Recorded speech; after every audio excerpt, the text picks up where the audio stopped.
make sure everybody knows that after we talk for a bit, there's a lot of dessert coming. You heard that, Sandy. There's a lot of dessert coming after we have our Grilling Grandma segment. And I know that Missy was kind enough to bring down a lot of photos from past beach activities and beach vacations. And I know just looking at those pictures, how hysterical some of them are. When you look back, oh my gosh, I wore that, or my hair was what was I thinking? And so that was maybe 20 years ago. Well, Grandma can look back not only 20 years ago, 40 years ago, 60 years ago. Don't ask me what I had for breakfast yesterday. 80 years ago. And now we're 90. So there is a lot of history, much of which I didn't know and we don't know yet. But I took a look at an autobiography that Grandma wrote for her PEO sisters. And I know it's just the briefest of autobiographies, touching on various aspects of her life as she is now, as she was writing this maybe 15 years ago. Yeah. So there's a lot of details that we can explore, but I would just like to start out with a couple of highlights. And then at the end, if you have some things, you can think of questions, things that we're not covering that you're curious about, and we'll have a chance to discuss some more. But the first thing in Grandma's autobiography is that she was born at home. And that meant where was home? And, it was Hague Avenue in Cleveland. I've forgotten the address, but it was right behind my grandmother's house on my father's side. And there was a midwife, and it was the first day of school. So it was a Monday morning, and my mother said she could hear all the children going off to school on the first day. And that's about all I know about my birth. Okay. And you were the first child of your parents. Right. And the first grandchild On my mother's side. on your mother's side, but you lived across the street from your father's mother. Right. And how many aunts and uncles were right there? I had 9 aunts and uncles on my father's side and 8 on my mother's side. So I had 17 aunts and uncles with all those cousins, too, their children. And you spent a lot of your childhood being amused and talking to your aunts and uncles, but you also spent some time at your grandparents' farm. Right. That's Otto and Marie Persages. In Solon, Ohio. And I was there because I made my father nervous. I had Where's that farm again? I had ticks and things, not as bad as Jonathan ever had. I would go around the house going like this, and I probably made noises or something. Anyway, I was the first child. He didn't know what to do with me, so he would find that I could stay with my grandmother and grandfather, and they had, as I said, 8 children. And the youngest of that offspring was 5 years older than I am. So we were pals, so to speak. I could play with my Aunt Marie, for instance. And my grandmother kept me busy. I had a psychological kidney problem, and I felt like I had to go to the bathroom all the time. You have to tell us everything. So my grandmother said she could cure me. So she took me under her wing, and that did because it worked because she just kept me busy, doing this and that, picking peas and chasing the chickens and eating apples and things. And speaking of eating apples, there were some Sunday night dinners where you would come and the whole family would gather, Sunday night dinners. Right. And then afterwards, the kids, all the cousins would go out, like all of us, cousins would go out and play at the farm. And they would eat apples. Sample the grapes and the pears and the plums and the apples. So then it wasn't a psychological problem.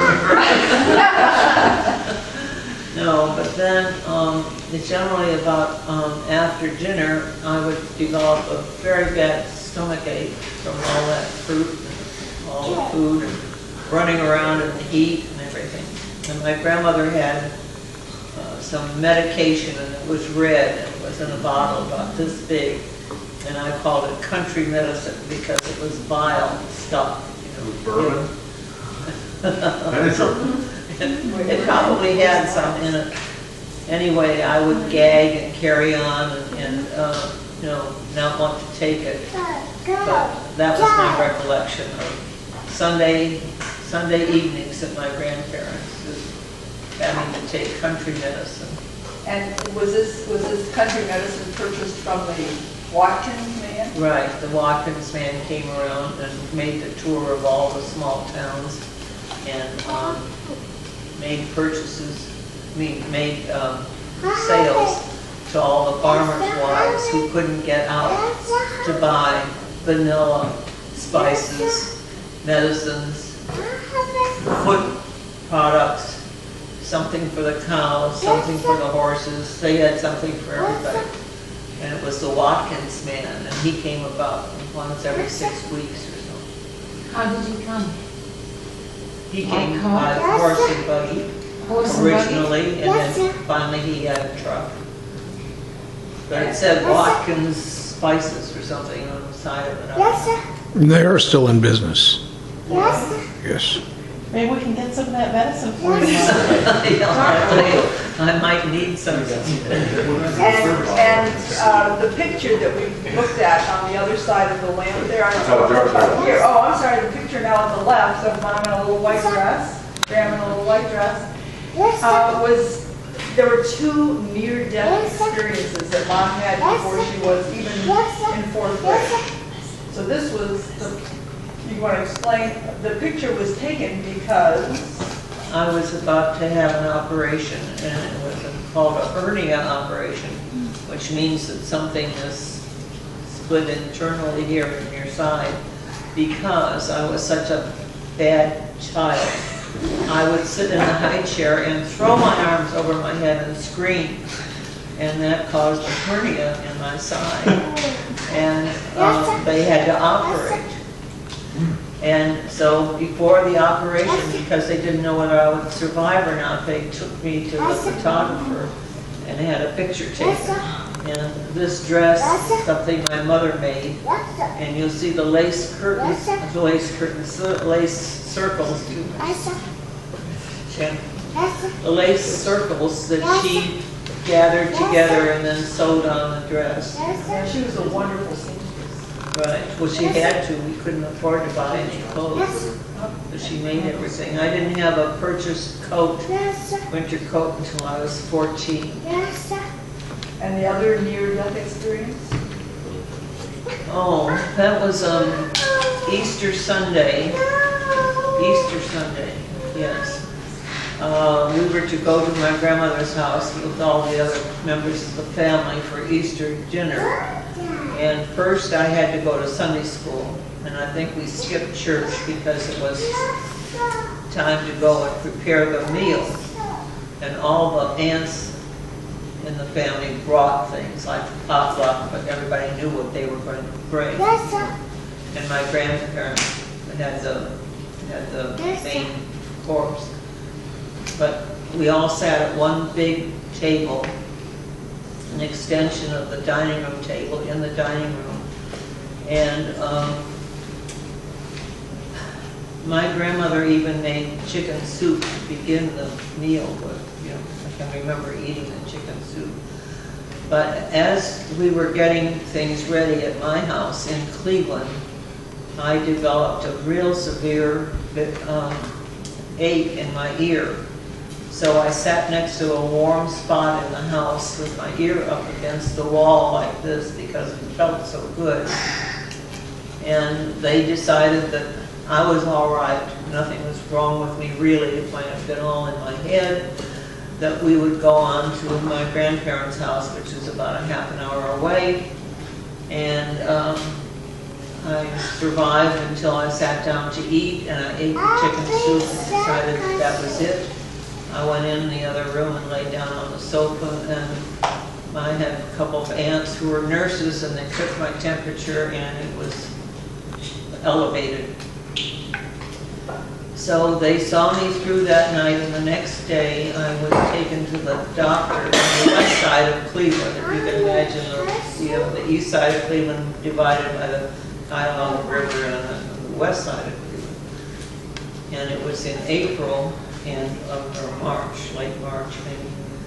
And the doctor was a family doctor, and he lanced my ear, which had been infected evidently. And I went home, and from that I developed pneumonia. And I got to the point where they had the funeral services planned, and I could see things on the wall and the ceiling and the doors in my bedroom. I mean, things were leaping, and I mean, I was hallucinating with them. So my mother and father were taking turns taking care of me, and they were pretty exhausted, so my Aunt Lucy, who some of you remember and know, was a nurse, and she came, and she saw me through what they called a crisis or something. My fever got so high that it went down. I mean, that was the climax of it. And from then on, I got better. But the neighbors in the neighborhood didn't even mow their lawns or move their cars from the driveway or anything because they knew I was resting. So I recovered from that, but I lost, I don't know. I never went back to school that semester, but they didn't fail me. I just went on. I was 9. So that was the second semester of 3rd grade. You were homeschooled or recuperating the whole time. Right. So that was the closest I came. But I remember my mother saying, we already had your funeral planned. But you were also very academic, even though having lost the semester, academically you were a star. Well, and 5th and 6th grade, you basically were in what I think today we would call a gifted and talented class. Well, we took a test in 4th grade, and if you got a good score on that, you were selected to go to this, what was really a country school. There was a picnic table in the middle of this room, and there were 4 grades in this one room. 4B, 4A, 4B was first, and then 4A, That's by semester. 5B, and 5A. And then you went on to junior high after that. And every day we had to recite in one major subject. Like it might be English, or it might be geography, or it might be math. And the rest of the week we were supposed to be studying on our own on those subjects, only to be quizzed on that special day that was because there were 4 grades for that one teacher to teach. So we had a regular schedule, but we had a special teacher come from the Cleveland School Education Department to teach us literature, to interest us in the classics. We had a special art teacher that we went to the art class for, and we went upstairs to the junior high to take French. So those were the additional subjects that we had. And there, coincidentally, were 4 girls and 1 boy in my class. That was prophetic. Did you like it? No, I did not like it, because we were pulled from our regular class and classrooms and friends. And when we went out on the playground at recess, we were pointed at. Oh, you think you're so good. You really made your work class. This kind of thing. So of course we clung together, the 4 girls anyway.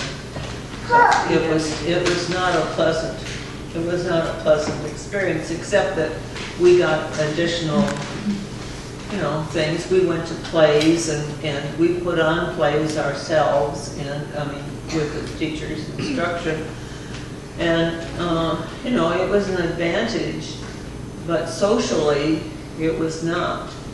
And then after 6th grade, we were thrown back into the junior high and in the 7th grade. And these people our fellow students would say, oh, here you are back again, They were not nice to us. And we didn't have much choice in the matter. We went to junior high and then John Adams High School. And John Adams High School at that time was 4 grades of high school, 9th, 10th, 11th, and 12th. But there must have been a population boom because they couldn't take any more students. So they asked the incoming 9th grade to stay at junior high. And that happened to be our class. And of course, that was such a downer. Here we were, all ready to go into the big high school. And we had to stay back in the junior high school for a whole year. That was not fun. So then we went on to John Adams for 10th, 11th, and 12th. And there was a class that graduated in February, and there was another class that graduated in June, the end of the year. And our class that graduated in February was 300 and some, I'll say 33 kids. But the class that graduated in June was 650, perhaps. So that was held at the floor of the Cleveland Auditorium. And it was the biggest, that's where the operas were put on and the circuses and everything. And that's where they had their graduation ceremony for 650 kids. So altogether that year when we graduated, it was over 1,000.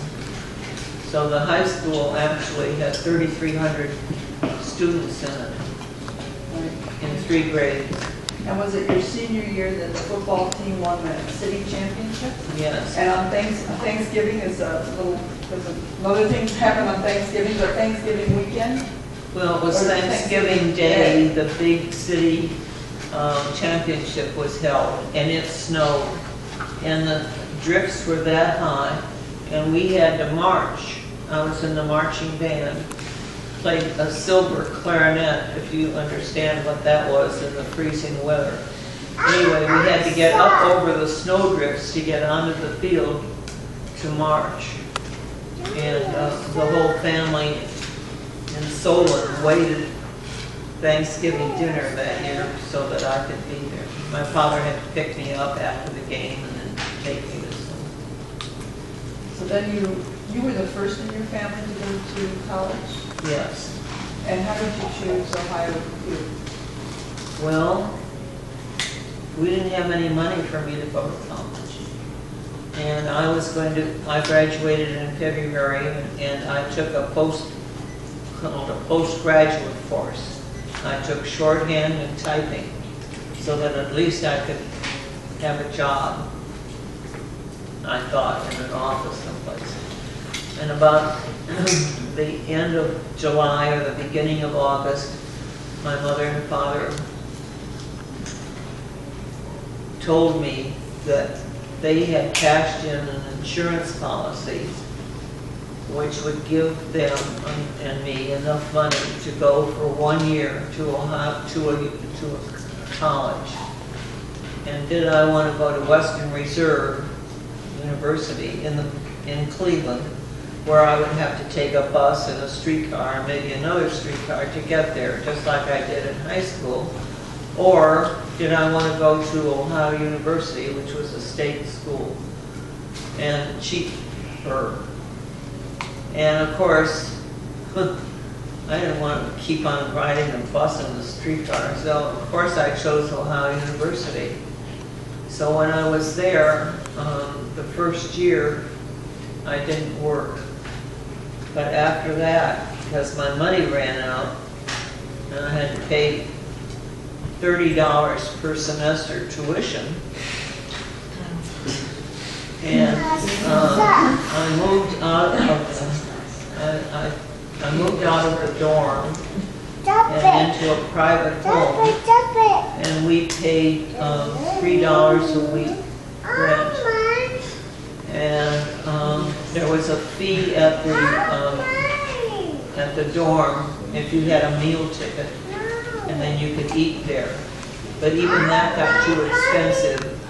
So then one of the girls in the house with me moved into a place where we could cook our own meals on a hot plate.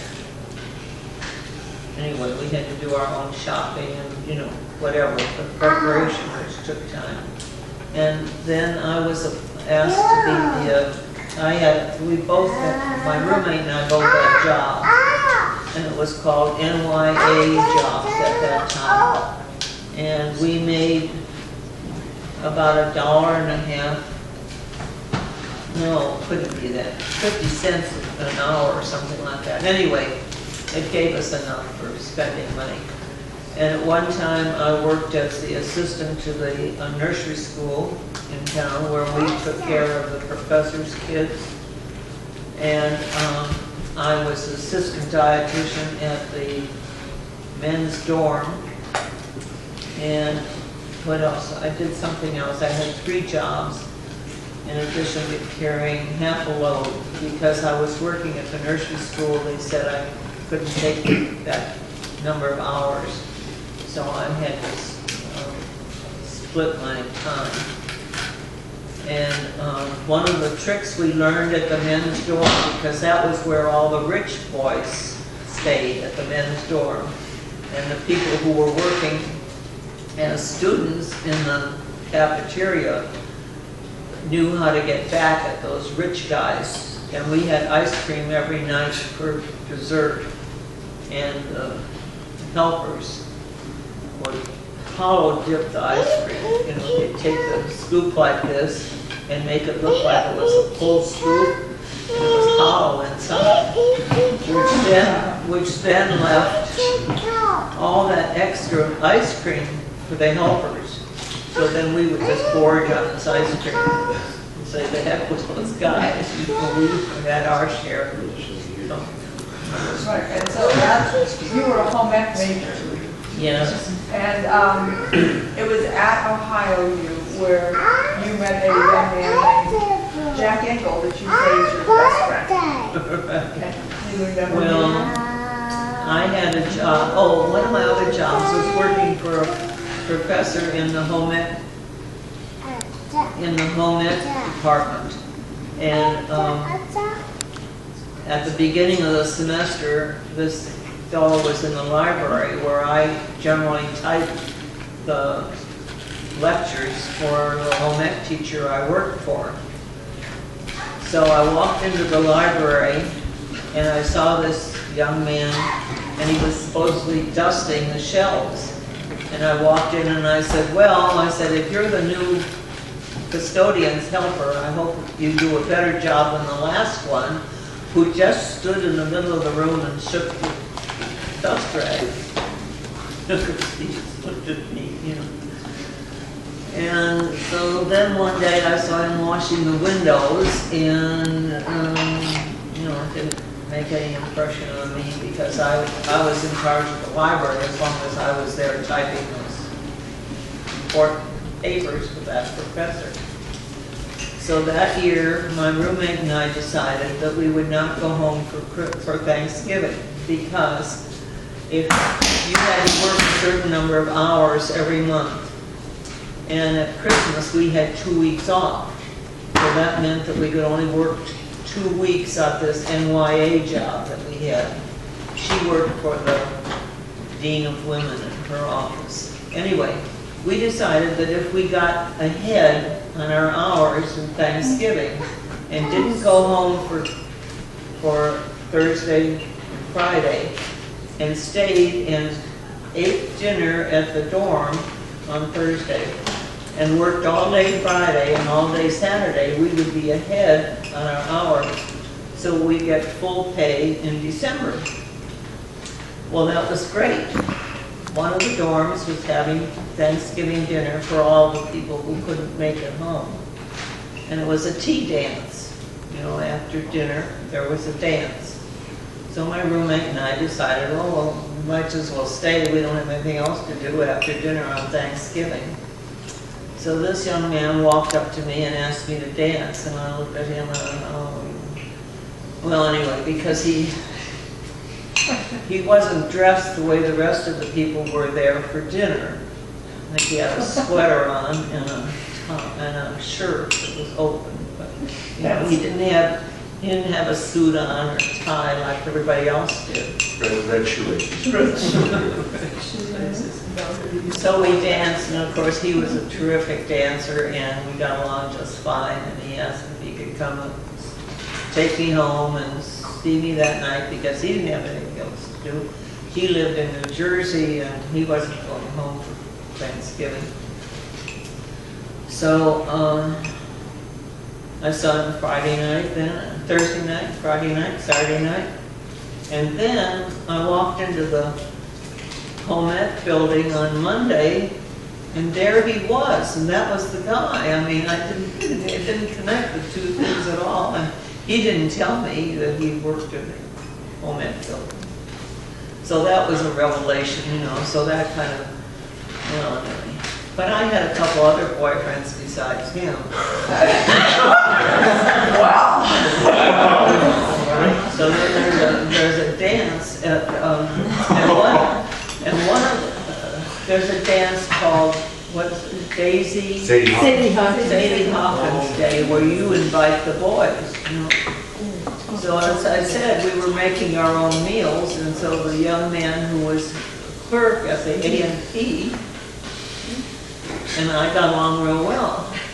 So I was dating him, and I was dating Jack, and I was dating him, and I was dating Jack, and the girls couldn't keep track of who I was going out with upstairs. And when there were 13 girls lived in this house that was off campus. And so I decided I would invite Don to the dance and take Jack to the movies. Well, The same night? no. No, well, What'd you go see? I don't remember. I took Don to the dance, and it was a fiasco. I mean, we just did not get along that night at all. Anyway, I guess I knew I made a mistake. But when I asked Jack to go to the movies, he was so hurt. He expected me to ask him to the dance, you see. And when I didn't, he was really hurt. And so we went to the movies, and after that, I just dated Jack. But his education was interrupted. Well, I don't know, I think maybe he was a year behind me, I'm not sure. Anyway, when I graduated, he still had some hours to do, and I'm not certain why, because it may have been because he worked on the paper, the school paper.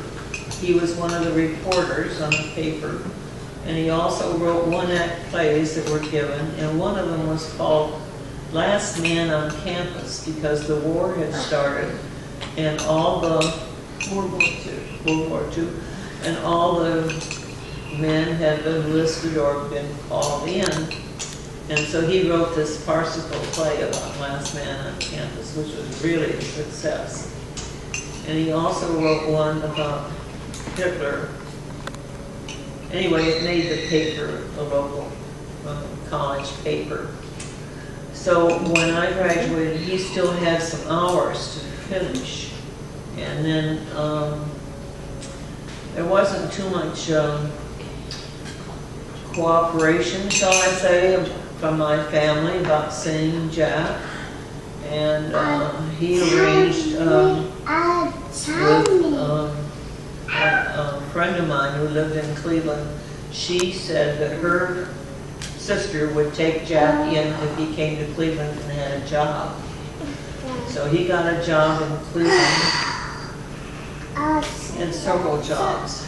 I know during Christmas he worked for UPS. Anyway, he was in Cleveland, and I must tell you that we were not very straightforward about this because I saw him in Cleveland unbeknownst to my parents. I can tell you all that now. We had a lot of friends and connivers with us, and the fellow who drove me to work every day, I worked at Parker Appliance, which was under a war contract, and we had, great big supplies to a meter and see that they met certain standards. This was a war effort. And I made 25 cents an hour. And the next summer I went back there and worked, and they gave us 35 cents an hour. Anyway, I had to be at work at 7 o'clock every morning. So one of the fellows who worked there lived in the neighborhood, and he would pick me up to go to work. And so after work, he was also one of the connivers and conspirators, or whatever you want to call him, who arranged for me to get together with Jack before I went home. So we would see each other secretly. I've never told anybody that we did. So we're the first. And now I'm telling my whole family But Eleanor, what we did Eleanor, was, why did you have to see him secretly? well, they didn't approve of me dating him. But anyone, or him in particular?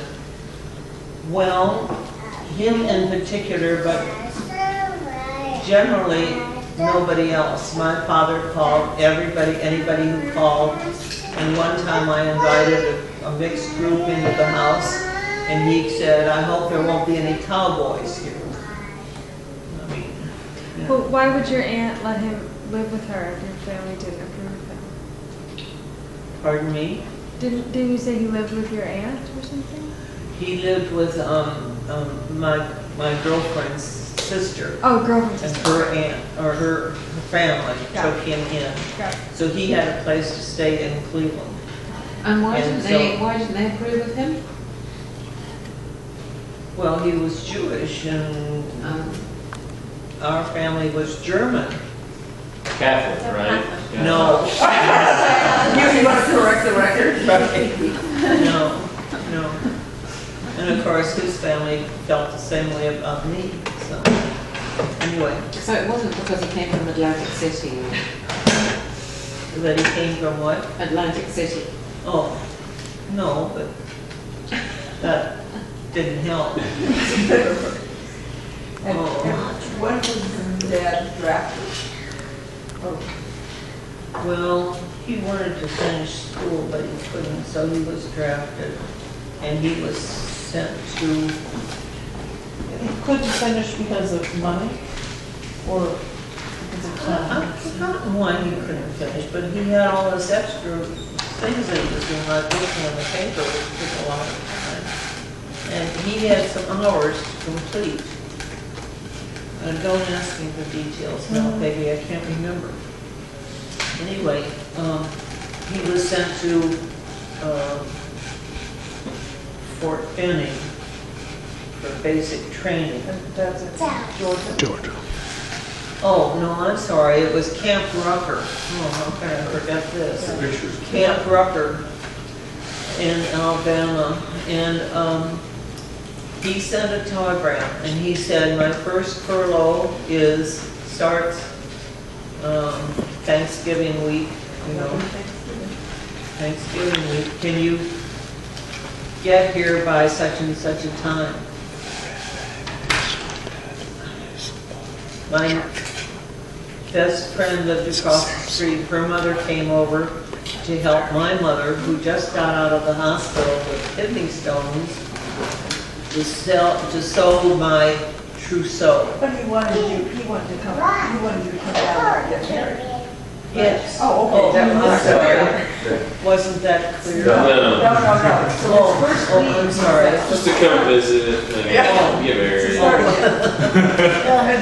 it was his first furlough, and I should come down and we'd be married in the chapel. And how long had you been seeing each other secretly or otherwise at that point?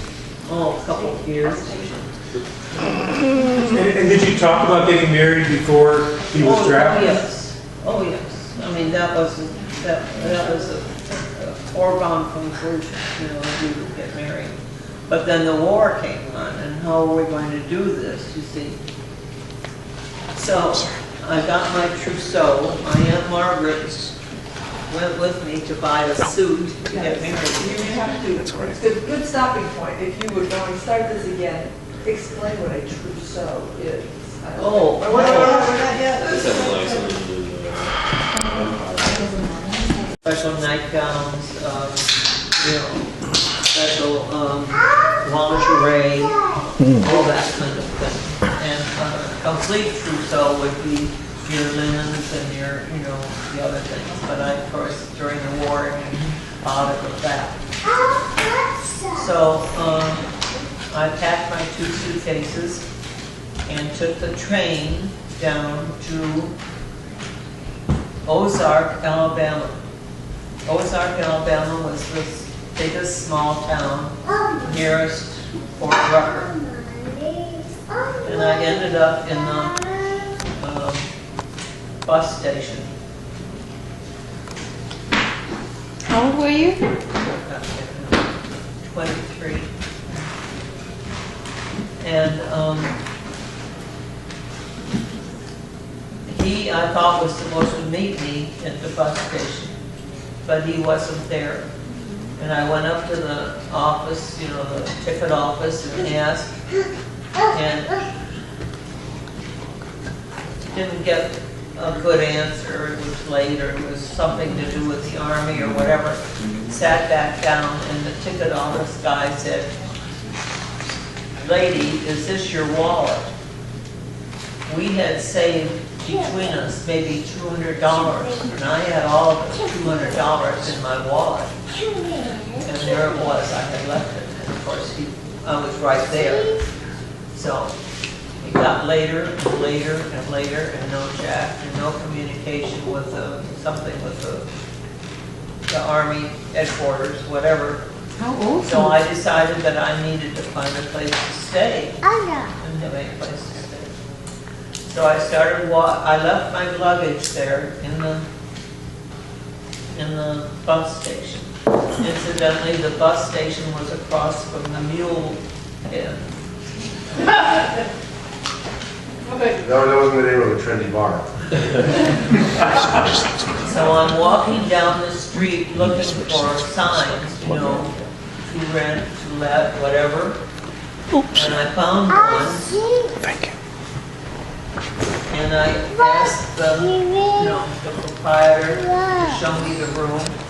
And she said, well, actually, she said, this is the big room, we divided into 2. And they had hung blankets between the 2, you know, dividing the bedroom in 2, so it could accommodate 2 couples. I said, no, thank you. Went on to someplace else. I've seen that movie. It happened one night. Well, it really happened. I saw that. One night. So then, I'm walking down the streets, I don't know where else to go. This is a small town, but still, you know, there are many streets. So I hear somebody whistling. Oh my gosh, one of those things, one of those soldiers, you know. Say. Oh, I got turning around. I'm not looking in this direction at all. So I didn't. And the person, I hear these feet after me, you know, and it was Jack. And he had asked at the bus station where I was, and they, of course, they didn't know where I went to look for a place to stay. And he just chose the right street and saw me walking down the street. So then he said, well, it's all arranged. He said, we're going to get married, and the Presbyterian chaplain will be there after his dinner on Thanksgiving. And he's arranged for some witnesses, men who couldn't go home for Thanksgiving. And it'll be at 3 o'clock. So he put me up in the Back in the place. There's a place called, not USO, but something like that, you know, where you can stay. And there was some woman there who helped me get dressed the next day in my new suit and my pocketbook that Aunt Margaret had helped me buy. And the chaplain could marry us after he had his dinner. And we all met in the chapel. And these two men who I never saw before stood up for me as witnesses, or stood up for us as witnesses. They were soldiers. And so we were married. And Jack said, now I've arranged to have the hotel in Florida, Panama City, where we'll stay tonight. Well, the bus station, we got on the bus, and I being from the north, and this being the beginning of our honeymoon, I thought it would be more romantic to be in the back of the bus, which was a big mistake. Because I was summarily told, walk to the front of the bus and sit down by the driver. Because the back of the bus was not a place for a white woman. So Jack got on because he had the luggage, take care of the luggage, you know. I got on first. Made that big error. Anyway, we got to Panama City, and it was lovely. Moss-covered trees, this big hotel, and oh, it was just a great place. But we had to have our wedding dinner that night, and so we found the only place that was open. That was anyway. The sequence is a little off here, but the first meal we had together after we were married was chicken sandwiches because they had run out of turkey and milk. Was this unbeknownst to your parents? Pardon me? Did your parents know you got married? Oh, yes, yes. But from that place where we had the chicken sandwiches, Jack called his mother. And told her. So did your parents go to the wedding? No, it was just those two unknown soldiers, the pastor, They're now the buried in Presbyterian Washington. minister, and me. Did How your long were your parents angry at you?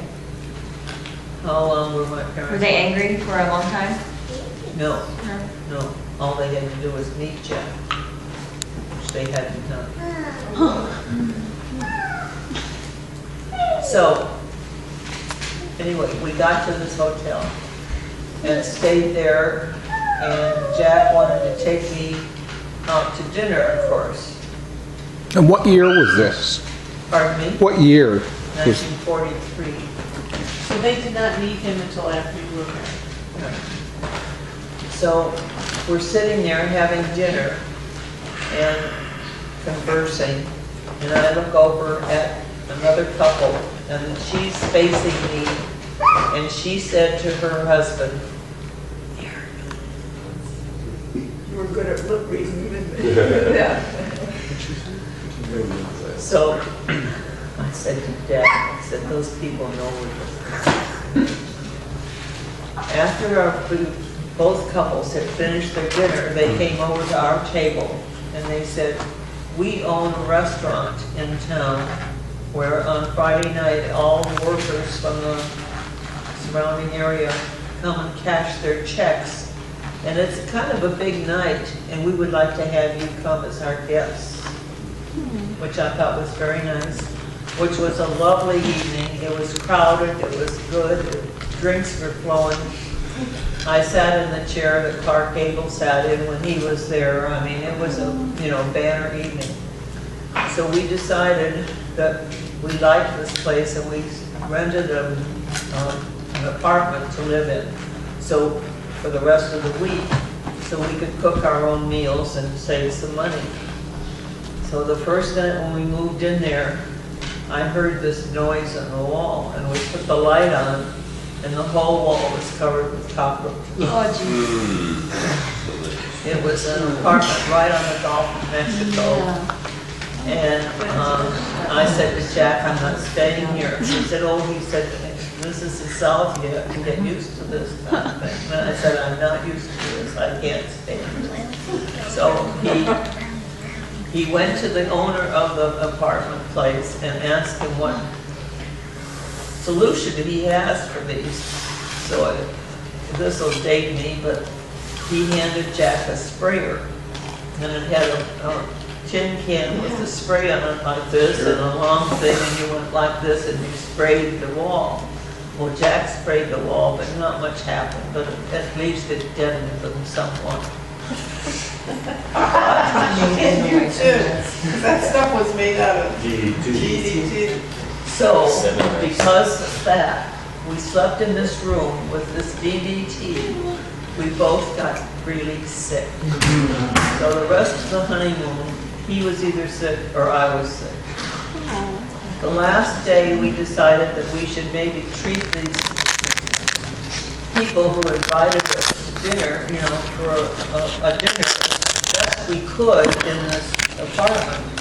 And guess what it would be? It would be spaghetti. But anyway, not out of the can. But anyway, it was spaghetti, and we had the whole menu all planned and everything. And they said they could come, and then they politely refused.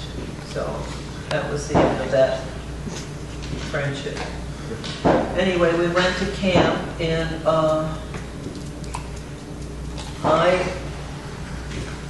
we found a room, and it was about 1.25 miles from the center of town, down a hill, and it was the manager of the Coca-Cola plant in Ozark, Alabama. You know, I mean, he was one of the top breadwinners in the area. He was the manager of the Coca-Cola plant. Anyway, they moved out of their front bedroom, slept with their little boy who was about 3 years old, let us have the front bedroom because the front bedroom they could charge more money. And instead of maybe $5 a week, they could charge $10 a week or something, whatever it wasn't very much. So we moved into that house, and Jack had to walk every morning.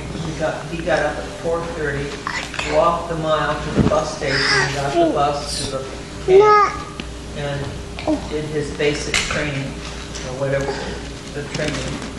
And I was left in this room, which wasn't very big, and it had oil. It had an oil what? Heater? A kerosene heater. In the room, which the fumes and the smoke and everything, you know, were in there. And anyway, I decided that I didn't need to spend all my time in this small room, confined. So I went to the post and I asked if there were any jobs. And I guess I went right to the library. I think I did. I asked if the library needed any help. I was ready to volunteer. Before she got through interviewing me, she was on the phone and interrupted our interview, which gave me a chance to look at her desk, which had a lot of papers on it.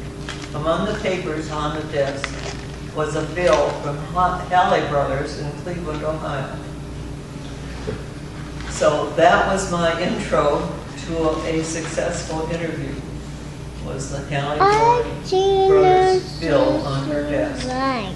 So she hired me as her assistant because she was lovely. Yes.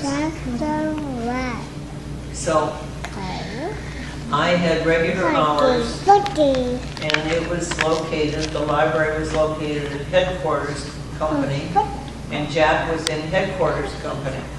So he could come over when he was off and I had to work, and he could be in the library, and we could be together, so to speak, because she didn't work nights necessarily.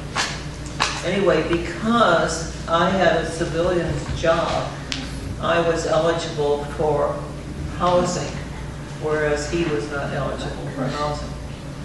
So we moved then into a cement block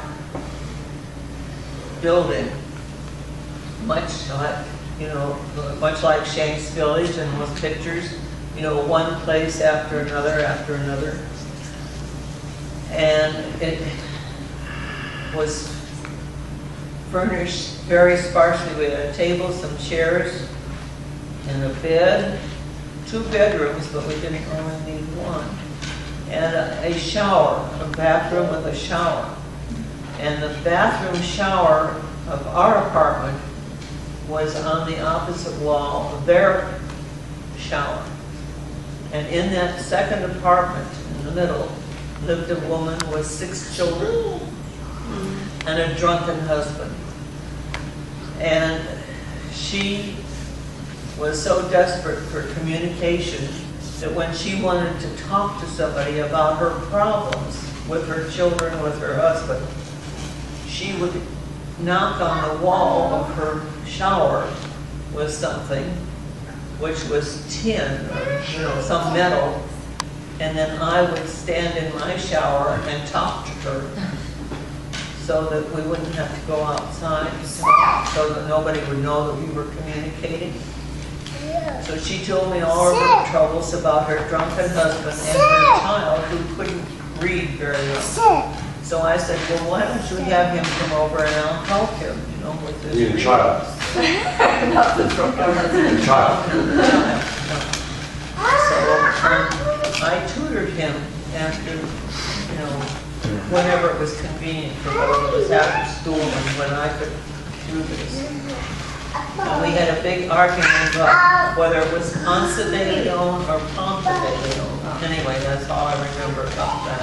But you had mentioned Shanks Village. Just to kind of, Shanks Village was Army housing. So after Dad went to the war, he was sent to Europe, and he came back luckily unscathed. And but housing was still a big problem. There was a huge housing shortage. So that's when he then continued his education at Columbia, that you moved into these Army barracks that had been converted into apartments for veterans. And so when you moved in, I remember you said that all the people, all the businesses around Shanks Village, where all these veterans were moving in, hiked all their prices up. So, the grocery store prices went up, the gasoline station price, whatever. And so Dad and Mom, along with other neighbors, organized a boycott and organized, this is what I find remarkable, organized their own nursery school, their own church, their own theater, their own library, a co-op grocery store. Co-op grocery store. We started And out church. And church. And how many people were involved in this, or would be supporting those entities? Well, the sign outside of Shanks Village, which was the old Camp Shanks, said 5,280 children, and every day it was changed. And So I don't know how many families that was, but it was quite an array of children. And we're getting up to kind of the history that we all know a little better. But by this time, you had 2 children. And then Dad was called up again. He was working, was he still going to school, or was he working in New York in advertising? He had a job at Fort Monmouth in the post office, because that's what he was assigned to do after the war was over, after the fighting was over. He worked in the post office in Germany, and he wanted me to come over and stay with him, and he would become a higher ranked officer. But at that time, all the babies who were going on the boats to Europe to join their husbands. There was a big epidemic of deaths among the infants. And my Uncle Bob was in the Army, and the rest of the family all persuaded me that I should not do this. And today, that was one of the biggest mistakes I made. I mean, I would have gone, you know, but they just pressured me. You know, what are you subjecting this 7-month-old baby to, you know, or 9-month-old baby, whatever she was, you know, and you don't want to. And it was diarrhea, and everybody was dying. I mean, all the children were dying. Anyway, so I didn't go. So where were we? We were back at Shanks Village then, and we're skipping. Oh, yeah, we got to skip. Well, when he came back, then we lived in Shanks Village and actually organized all these things that Joan mentioned. And it was furnished for $37 a month. You got your beds, your bureaus, your mirrors, your table, your chairs, you know. And I still have some of that equipment. I still have the mirror, for instance. Anyway, it was heated by a big kerosene heater, and you filled up this tank outside, and then, you know, lit the match, and you got heat. And I dried many a diaper on top of that kerosene heater. You know, you put the rack up there with all the. And one time, Jack brought home a client or somebody, and it had been raining for 3 days, and I had all these damn diapers on the floor. It's a mess. At least they were clean. So, yes, they were clean. Anyway, we lived there, and it was a wonderful existence because there were so many children, and we had Joan and we had Melissa there. And Joan. Where was Joan conceived? Was that in Ozark, Alabama, or, you know, I'm just curious. Was it the night that she sprayed and you were That explains. That's not a question you ask a lady. I'll have to think about that. Okay. I wanted to just tell everybody that Mom brought this fabulous picture album where you can see in photographs a lot of what we just talked about tonight. It's great. And I know Mom could go on and should be able to go on, but some of us are. We need to celebrate your birthday with cake. Boring. No, not at all. Not at all. Break. I will take a cake break. And then I really would urge everybody to sit down with Mom and have her go through that album because there are fabulous pictures. And pictures of Dad when he was young, and Dad as a young man that Mom took with her camera. Pictures of Mom that Dad took, claiming he had to take a photography course for college, right? He had to take a photography course. Needed her to pose for all of these pictures. Anyhow, it's great, and so please do that. But we need to sing, and we need to wish you a happy birthday, and we will hear more stories. Oh, well, that's enough. No, We're all here now. But I do want to get the cake before. So we're stopping at 1950. Get ready to